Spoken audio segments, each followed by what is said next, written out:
Hey guys, Making Money with Gary. Today is August 28th. I'm out in one of my secret spots. I'm picking. I pick roughly around 5 pounds. I've been out here 2.5 hours. I picked around, I'd say $110 worth. And I sold today between 12 a.m. and 10 a.m. I sold 4 pounds. 2 1-pound orders and 1 2-pound order, and that comes out to 27, 27, 54, and 50. 104 in my pocket. Now right here is, oh boy, right here is around $8 worth. I'm just throwing that in the bag and just showing you the bag here.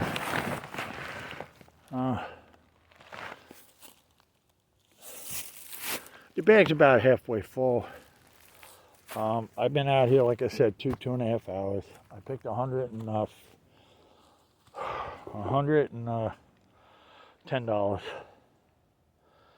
It's roughly around 5 pounds. And I sold 150, 27, 27, 54, and 50, 104. I sold 104, but I'm going to round it up because it's changing at 105. I sold 105. And the gross what I sold, I get $40 gross per pound. 40 and 40 is 80. And then for the half pound, I get 70 gross. So I got 150 gross. So I sold 150 gross after taxes, after paying SE there 10%, which, let me spell the name of the site. E is in Eddie, T is in Tom, S is in Sam, and Y is in Yo-Yo. So that's how you spell the name. And on this site, I sell books and I sell Longleaf pine needles. And why do I get $27 a pound for my Longleaf pine needles? People buy these to do crafts, to weave baskets. And the stuff they make, 1 pound of pine needles, somebody buys 1 pound, they're going to make between $500 and $1,000 off of that when they make their product. So these baskets and door wreaths and different things sell for money. So they're going to make money on what they buy off of me. So they ain't going to quabble about paying $27 or $40 with delivery and taxes, because maybe they're in California and they don't have them in California. Maybe they don't have Longleaf pine needles there, and they need them. And they have people, some people pay a couple $100 for a fancy artwork of a basket. And that's why they buy the Longleaf pine needles. I sell 100 pounds a month, average. I average 100 pounds a month, 2,700 a month. Gross is 4,000 a month. After paying everybody, taxes, everything, I end up with 2,700. And the books, I sell books. I sell vintage books, over 20 years old books. And I've been doing that also, and I move around 100 books a month. And the average price per year, not a month, per year, is around $30 to $35 a book. So I get between $3,000, $3,500 a month selling vintage books. And where do I get these books? I'll go out to a thrift store and I might pay $1 for a book. I might pay 50 cents. I don't go to Goodwill. I stay away from Goodwill. They're way overpriced. Goodwill wants $4 a book, $2 a book, $3 a book. They're outrageous. So I do not go to Goodwill. I do hit the Salvation Army. I hit other thrift stores. I don't go to boutiques. I go to church sales, garage sales. I don't go anywhere where stuff is outrageous, because sometimes you'll miss on a book. I had bought a book and thought it was worth 20 and found out it was worth 10. It does happen once in a while. It don't happen all the time. But you might open the book up and find something had a marking in it or something. You're going to have to sell it cheap and move it. So once in a great while, stuff like that happens. So I refuse to go to Goodwill and pay $4 a book. I'm not doing that. No, sir. Not me. So you notice my voice. I sound like I'm sick. I am sick. I have a little bit of a sore throat. And what happened was I was doing the bathroom floor in the house. We had a leak, a plumbing leak in the wall, in the shower wall, which I found out later, and I repaired it. And I ripped the floor up, cut the floor out, and I changed some of the flooring, and I'm putting down 3 sheets. So far I got 1 layer down. And it was originally 2. It was particle board, but I'm using plywood. So, in the floor, once you rip the floor up, there's insulation down there. And I also put beams in crisscross so the floor's got stronger support. And I was cutting the beams and stuff and putting them in. All sawdust was dropping down into the insulation. Well, I had to vacuum it. I really didn't have to. I could just cover it up and nobody's going to see that stuff. I'm telling you, I own rental houses. I've done this. It's a little bit of sawdust, not a lot. It wasn't a great deal. And you know, the insulation was that blow stuff. They blow it out. So it was, you know. So I stuck the vacuum tip in there and I started vacuuming the stuff up, keeping it 1 inch up from the insulation. Well, of course it's sucking all that stuff up. So what happened that night, I was done with that and then I laid the first layer of plywood. I got a sore throat. I thought I had COVID. The next day I'm checking for COVID. I didn't have COVID. So then I went to the post office, mail a bunch of stuff out, and the woman told me, oh, you got to check again, because, you know, maybe you checked too soon. I checked again, it came up negative, don't have COVID.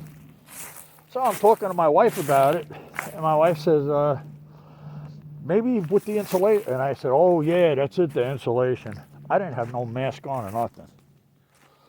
And right now I got like a fever, my head's sweating, my nose is runny. I'm taking Mucinex, the little things you suck on them every 4 hours. I got the spray for my throat. I'm 2 days into this cold. I couldn't do nothing. I had to stop everything I was doing. I just came out today, forced myself to come out and pick because I sold Longleaf pine needles. And I also sold books, but I don't do the books with the pine needles because the books are all over the board, 20, 30, 25, 10, 15. The pine needles were all solid numbers, 27, 50, 40. They're all solid numbers. The books are all over. One book might be worth this amount, one book that amount.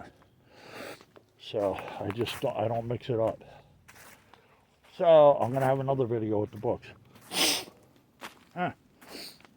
Well, anyway, guys, it's beautiful out here. And I know I'm having a hard time breathing. And it's being sick. Whew.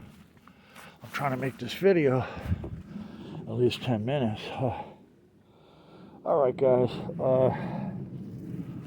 So if you're thinking of doing this, do it. Don't hesitate. Try it. Don't quit your job. Do not quit your job. Do it on the side.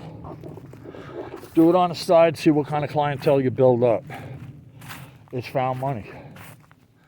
You're going to buy the vintage books, go out and look for a book, and then Google a book, or search engine the book, see what the book is worth, see what it's selling for. And you see a book, you pick it up for 50 cents, $1, and it's worth $50, grab it. Grab that book. Open up an account online. Sell them. All the sites ain't good. Different sites are for different things. A-Books is for books. Bonanza is for books. SE is for everything. eBay is for everything, but Amazon's for everything. But the thing is, I had a hard time with Amazon. Amazon kept shutting me down. You're not allowed to sell a book. We need you to prove who you are, and all kinds of malarkey. Then I'm talking to people from another country that could barely speak English, and I couldn't understand what they were saying. I'm really trying hard to understand what they're saying. Meantime, my store's closed down. I got my 1,700 products up on Amazon, and everything's frozen. I can't sell nothing. And they did that to me 4 or 5 times. What did I do? I copied where all the books were because I wrote down in Amazon everywhere the books are. So I copied all that stuff so I knew where all the books were in the shelving. And then I moved everything over to Etsy. And there were some books I had on both sites, but I moved everything over to Etsy. And I got rid of it. I dumped Amazon. And same thing with eBay. eBay, I have already said this. I started out on there selling car parts. I was also selling books. I had a few hundred books on eBay. Nothing major. The new books, I can't sell them on my site.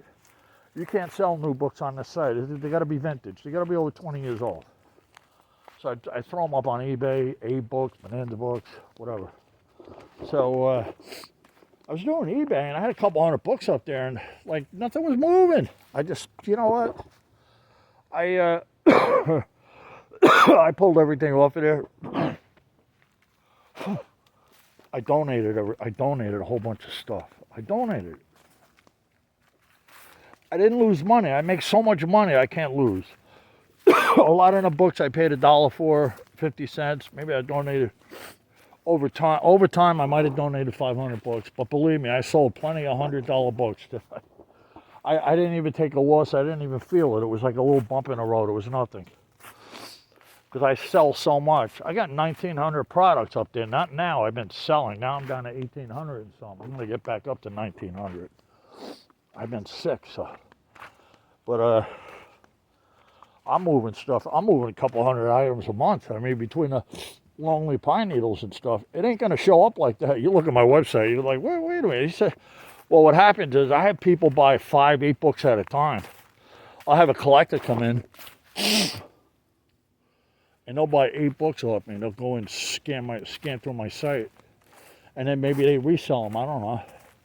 Maybe they just collect the book.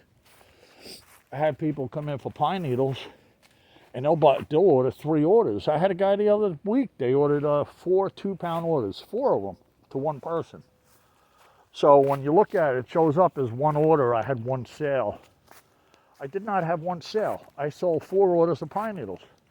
I have another person in California. I'm always saying this. I know I repeat myself.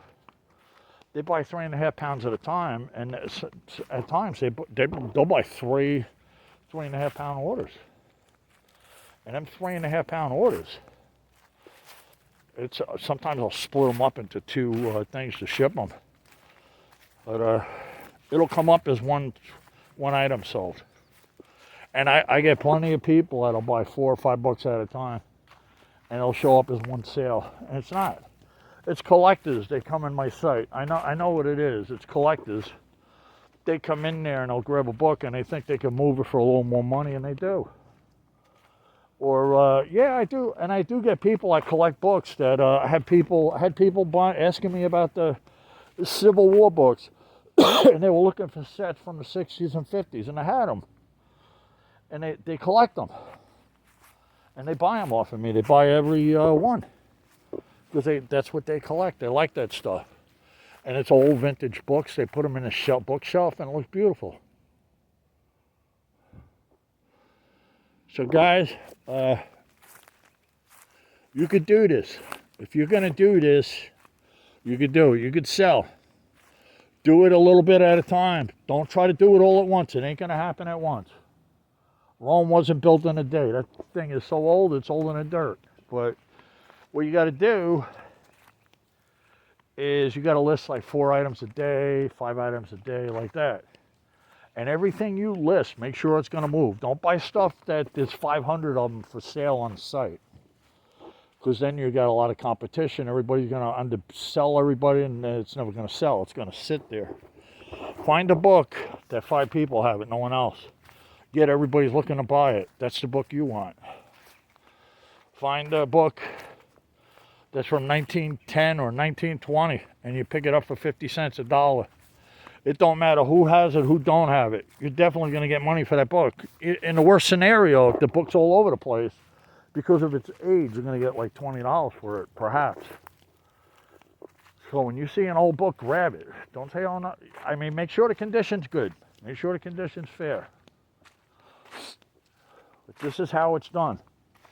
And you ain't going to learn nothing by not doing nothing. So what you do is, you take $10, put it in your pocket, whatever, however tight your budget is. Go out to a thrift store, Strictly books. Strictly books. Forget all the other junk that takes up a lot of space, the hula hoop. Forget all the stuff that's going to fill your house up with a bunch of junk. Forget that. Go out and look for small items, small things. Cigarette lighters. Cigarette lighters from the 70s. Some of them sell for $70 to $50. Small stuff, small stuff. The books. And if you're into doing pine needles here, do this. Pick pine needles if you're in a state that has them. You could do it. Don't quit your job. Even if you see you're making a lot of money, don't quit your job. It could be a fad where it blows up, expands, and then all of a sudden it dies out. Do not quit your job until you've done this for like a year. I had the car part thing. I thought it was never going to go away. It went away. Now the book thing here, I've been doing this for a few years, and this thing is here to stay. Car part thing was tough because of the side I was on. Everybody was trying to underbid everybody. And if you're right and you get known good, they'll come. The people will come. So look, I'm having my $50 giveaway.